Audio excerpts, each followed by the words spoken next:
Cycle चलाना मतलब आज़ादी, रोमांच और खुली हवा में सांस लेना, है ना? लेकिन सोचिए, क्या हो अगर वही एक आम सी लगने वाली राइड एक भयानक सपने में तब्दील हो जाए। आज हम 3 ऐसी ही सच्ची डरावनी कहानियों पर गौर करेंगे जो अकेले साइकिल चलाने वालों के साथ हुईं, और ये समझने की कोशिश करेंगे कि आखिर ये तजुर्बे इतने खौफनाक क्यों होते हैं। तो चलिए इन्हीं कहानियों में गहराई से उतरते हैं। हमारी तीनों कहानियों की शुरुआत, जानते हैं, बिल्कुल इसी एहसास से होती है। साइकिल चलाना सिर्फ एक हॉबी नहीं है, ये एक तरह का एस्केप है, दुनिया से दोबारा जुड़ने का एक जरिया। ये वो आज़ादी थी जो हमारे तीनों कहानीकारों को अपनी जिंदगी से भी ज्यादा प्यारी थी। कम से कम उन डरावने वाक़यों से पहले तो थी ही। चाहे वो ओरेगन के घने शांत जंगल हों, इलिनॉय के दूर दूर तक फैले खेत हों, या फिर वेस्ट वर्जीनिया की घुमावदार पहाड़ियां, इन सभी राइडर्स के लिए उनकी बाइक उन्हें प्रकृति के सुकून और एकांत में ले जाने का एक टिकट थी। ये वो सुकून के पल थे जो बहुत जल्द हमेशा के लिए टूटने वाले थे। और जानते हैं सबसे अजीब बात क्या है? ये कोई अनजाने रास्ते नहीं थे। ओरेगॉन वाला राइडर एक एक्सपीरियंस्ड बाइकर था। इलिनॉय के दोस्तों ने तो उस 16 मील के रास्ते के ना जाने कितने चक्कर लगाए थे, और वेस्ट वर्जीनिया का बाइकर भी अपने इलाके की पहाड़ियों को अच्छी तरह पहचानता था। यही बात, यही जान पहचान आगे होने वाली घटनाओं को और भी ज्यादा डरावना बना देती है। हर कहानी में एक पल आता है, एक मोड़, जहां सब कुछ बदल जाता है। वो सुकून भरी राइड की जो लय होती है वो अचानक टूट जाती है, और उसकी जगह एक अजीब सी बेचैन कर देने वाली फीलिंग ले लेती है कि कुछ तो गड़बड़ है। अब ये जो डर है ना, इन कहानियों में खास तरीके से सामने आता है। एक पैटर्न है।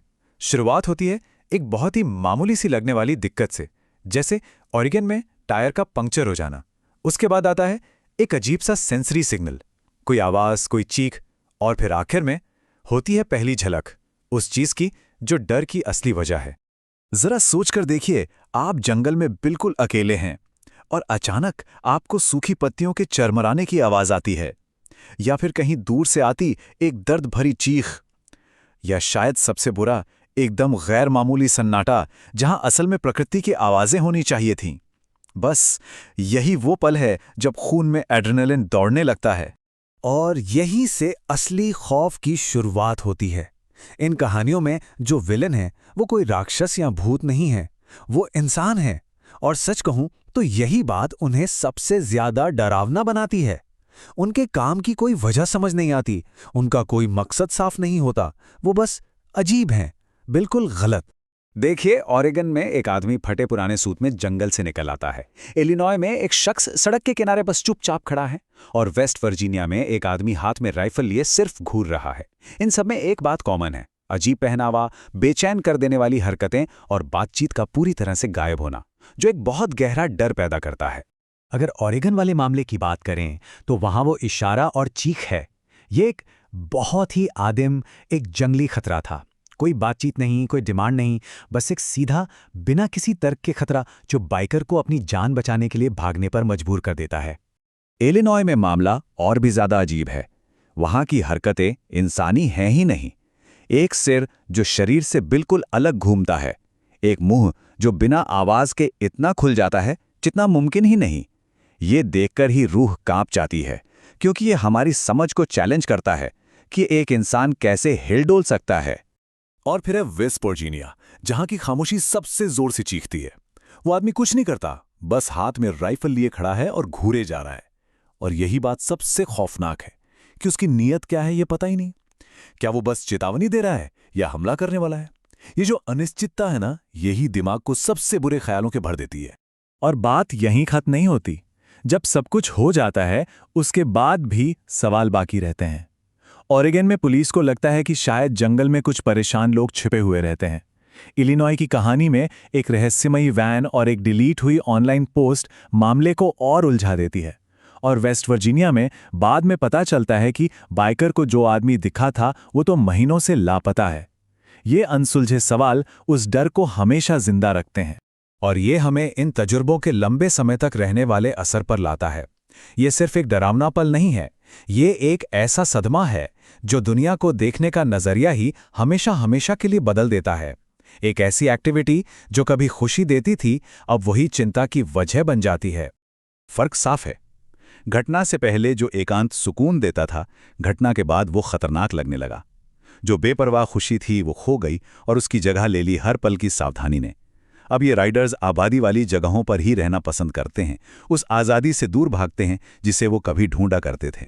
सोचिए, जिस चीज की उन्हें तलाश थी, सुकून और अकेलापन, वही अब खतरे की निशानी बन गई है।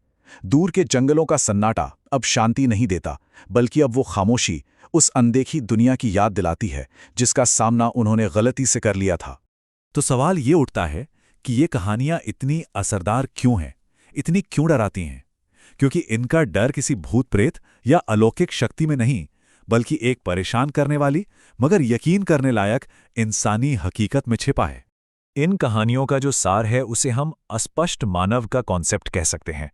ये वो बेचैनी है जो तब होती है जब कोई जानी पहचानी चीज थोड़ी अलग, थोड़ी सी गलत लगने लगे। जब कोई इंसान समाज के बनाए नियमों को तोड़कर ऐसे काम करता है जिसे हम समझ ही नहीं पाते, तो ये हमारी सेफ्टी की भावनाओं को जड़ से हिला देता है। ये अनजाने का डर है, लेकिन एक इंसानी रूप में। और डर सिर्फ उन लोगों तक ही सीमित नहीं है। डर उन छोटी छोटी मामूली चीज़ों में भी है जो वो पीछे छोड़ जाते हैं। जैसे इलिनॉय में राख का एक साफ सुथरा ढेर जिसमें हड्डियां हैं और एक रस्सी का टुकड़ा, या वेस्ट वर्जीनिया में महीनों से गायब आदमी की जंग लगी राइफल ठीक उसी दिन मिलती है जिस दिन ये घटना हुई। ये छोटी छोटी बातें कहानी में एक बहुत ही डरावनी परत जोड़ देती हैं। और आखिर में यही वो चीज़ है जो इन कहानियों को सच में खौफनाक बनाती है। यहाँ कोई भूत प्रेत नहीं है, बस इस बात की एक हल्की सी फुसफुसाहट है कि हमारे आसपास के इंसान क्या क्या करने में सक्षम है। ये जो अनिश्चितता है ना, ये न जानना कि क्या हुआ और क्यों हुआ, ये किसी भी मॉन्स्टर की कहानी से कहीं ज्यादा डरावना है। ये सब हमें एक आखिरी ख्याल के साथ छोड़ जाता है।